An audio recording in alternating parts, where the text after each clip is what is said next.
La Chambre basse du Parlement camerounais a effectué sa rentrée pour le compte de sa deuxième session ordinaire de l'année législative en cours, le mardi 10 juin 2025. Cette session est la toute première après la cérémonie de baptême du nouvel édifice de l'Assemblée nationale en palais de verre Paul Biya. À l'occasion de son discours d'ouverture, le président de l'Assemblée nationale, le très honorable Kavaye Guédibril, a planté le décor. Il a déclaré que la prochaine élection présidentielle suscite beaucoup d'engouement à travers le pays et même au-delà. Il a appelé les différents acteurs à la retenue, à la responsabilité et au patriotisme. Il s'est aussi exprimé sur plusieurs autres points. Que les Camerounais doivent s'inscrire massivement sur la liste électorale.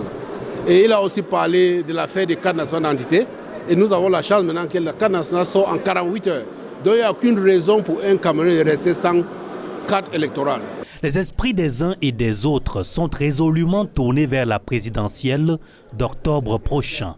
De ce fait, le discours du président de l'Assemblée nationale a fait plus qu'écho.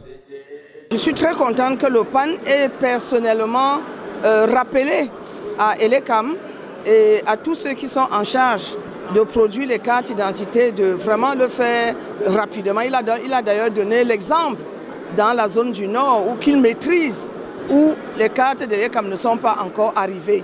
Bon, donc c'est pour dire que sortir de la bouche du PAN, c'est très très important et que les populations sachent que vraiment l'Assemblée nationale tout entière attend d'Elekam de pouvoir disposer les cartes au niveau de chaque circonscription afin que tout le monde puisse avoir accès aux cartes d'électeurs. Évidemment, au-delà de ces préoccupations liées à l'actualité, les parlementaires ne vont pas se soustraire à leurs tâches régaliennes. L'adoption des projets de loi, le contrôle de l'action gouvernementale à travers les questions orales et le débat d'orientation budgétaire. Il s'agit du cadrage budgétaire pour l'exercice 2026.